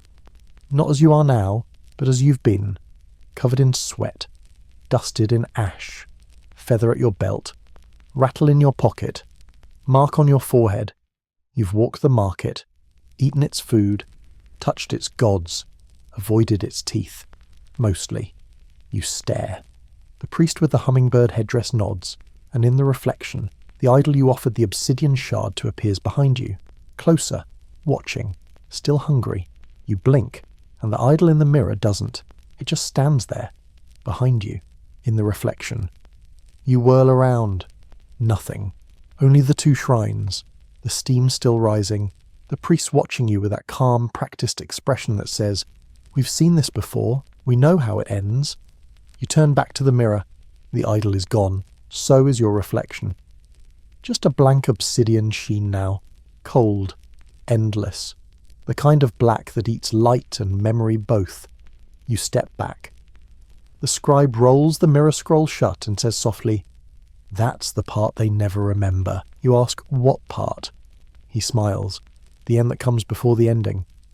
That is not helpful. You back away from the platform, but one of the priests raises a hand. "You can't go yet," he says. You ask why. "The final path hasn't opened," the other answers. You ask where it is. They point behind the shrines. A narrow staircase, almost invisible unless you were looking for it, descends into darkness. No music, no feathers, no watchers, just stone and silence. You descend. At first it's just a hallway, plain, cold. Then the air shifts again, heavier, sweet, almost like the steam chambers but denser, closer. The corridor ends in a chamber, not large, not ornate, just full of people, not moving, not speaking, just standing shoulder to shoulder, pressed into the walls, their backs to the stone, their faces all turned toward the centre. You enter slowly. In the centre of the room sits a stone box. No lid, no markings, just a basin. Inside it, ash, and something small resting on top, a feather. Not the one from your belt. That one's still there. This is different. Black, shimmering blue at the edge, like a raven that's been whispering secrets to gods. You reach toward it. The crowd doesn't move, but you feel them watch. Your hand trembles as you touch the feather. The ash swirls. A low sound rises. Not a hum, not a chant. More like a city remembering. The air grows thick. You feel your knees buckle slightly. The ash stirs again, then forms shapes. A market stall, a flower garland, a jaguar cub, a calendar dancer, a mirror. Everything you've seen, everything you've touched. And at the centre of it all, your face, but changed, painted, not with charcoal this time, but with red and blue spiral glyphs, across the eyes, down the chin, markings you've seen on statues, on offerings, on the dead. You stagger back. The stone box fades into darkness. The people in the room, gone, just gone. You're alone again, except you're not. You feel breath at your neck. You turn, no one. But on the wall beside you is a glyph, newly painted, still wet. You recognize it. The spiral from the tattoo ceremony, the one for the long journey. You reach out to touch it. A hand catches yours. The scribe. He's here again. He says, "They've chosen your path." You ask who. He shrugs. "The ones who never left." You ask if you can refuse. He says, "You already didn't." You climb the stairs again, back to the temple top. The city is spread below like a sun-drenched mosaic. And there, standing in the plaza, is the vendor who tried to sell you the god idol. He waves. Behind him, the crowd parts, and a new figure walks forward. It's the woman who gave you the obsidian shard. She carries a drum now, not large, just enough to be heard in one direction, toward you. She begins to play. Boom, boom, boom. It matches your heartbeat again. The priests look at you. They say nothing, but their eyes are asking, "Do you know who you are now?" You don't answer. But you do step down from the temple, and the crowd opens.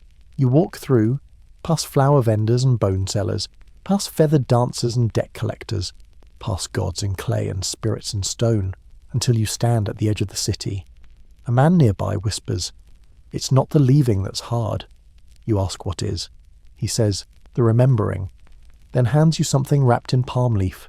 You unwrap it. Inside, a tiny figurine. Yourself. Eyes wide. one hand raised, the other holding a rattle. The rattle from your pocket is gone, so is the feather. You're lighter now, and the wind is rising. You stand at the edge of Tenochtitlan, the city spread behind you like a dream unravelling. The sky is turning, still morning but heavy with the scent of something shifting. Stone underfoot, water in the air. You felt these things all day, but now they hum differently, not louder, just clearer. You hold the figurine in your hand, yourself, carved in miniature. The feather gone, the rattle gone, but this small effigy remains. Your face wide-eyed, arms posed like you're still deciding if you're waving hello or raising a shield. You ask someone nearby what it means. They say, a promise. You ask, to who? They shrug. Whichever god saw you first. You look back at the city. It's changed. Or maybe you have. The stalls are still there. The colours. The sounds. But now they seem too vivid, too perfectly arranged, like they're performing themselves. Everything glistens a little too much, moves a little too precisely. The people look at you like a stagehand who's wandered on stage during the climax of a play. Someone whispers, he went to the temple. Someone else replies, they always do, once the market chooses them. You start walking again, not back toward the temple, not toward the city centre, but into the maze of smaller alleys, where the buildings tilt like they're in on a joke you haven't been told. You pass a wall where mural fragments fade in and out of light. You swear you see your silhouette painted between a feather merchant and a chili vendor. You don't stop. You keep going until the crowds thin and the buildings hunch low. Ahead, a mural wraps around the corner of a shrine. You approach it slowly. A serpent, coiled in a circle, its own tail in its mouth. Beneath it, a doorway. Not large, just a crack in the wall. Like an invitation you weren't meant to notice. You step through. Inside, stillness. A single room. A mural of the city painted from above. Tenochtitlan ringed by water, threaded with causeways, the sun hanging low over the great temple. And there, painted on the far edge, a single figure walking away, small, quiet, familiar. You sit down. The floor is cool. A clay cup sits beside you, filled with water and a single floating petal. You drink, and the tension in your chest finally unwinds. Not all at once, not completely, but enough. Enough for you to close your eyes and see it all again. The jaguar cubs yawn, the smoke curling from the tattooist's censer, the whisper of your own voice in the corridor, the feather, the rattle, the breathless pause before the calendar turned backward, the idol that tilted when no one else moved, and somewhere behind it all, watching, waiting, your name, still being written. You open your eyes, you stand, and step back into the light. The path has changed again. There are fewer people now, less noise, but still the eyes, always the eyes. Somewhere in the distance a drumbeat begins, not close, but not far enough. You take one last look at the figurine in your hand. It's different now. The arms are lowered, the eyes are closed. You tuck it away and walk on, not because the city told you to, but because it let you go. And now, let's let everything soften. The footsteps fade behind you. The city, once humming with motion and music, slows like a spinning top winding down. The colours fade to warm earth tones, the sounds dim to a faint rustle, wind through feathers, water lapping gently at the base of a shrine. Even the air feels softer now, like silk that's been worn smooth by stories. That heaviness in your chest, the tension in your jaw, it can leave now too. You're not in the market anymore. You're not watching, not being watched. You're just here, breathing. If you close your eyes, maybe you can still feel the sun over the stone, the whisper of smoke brushing your skin, the weight of a gift you never asked for, and the strange peace that comes from having carried it anyway. There's no more drumming now, no chanting, no riddles disguised as directions, only quiet, only the soft, steady rhythm of your breath. In and out, in and out. You're not holding anything now, no tokens, no feathers, just rest. Just that subtle hum of calm at the edge of sleep, like a temple breathing beneath the earth, like a market that never closes, like a name written where no one can erase it. You're safe now. You're done walking. Let the lights dim. Let the gods sleep. Let your story rest beside theirs. Rest beside theirs. Rest beside theirs. Rest beside theirs. Rest beside theirs. Rest beside theirs. Rest beside theirs. Rest beside theirs. beside theirs, beside theirs, beside theirs.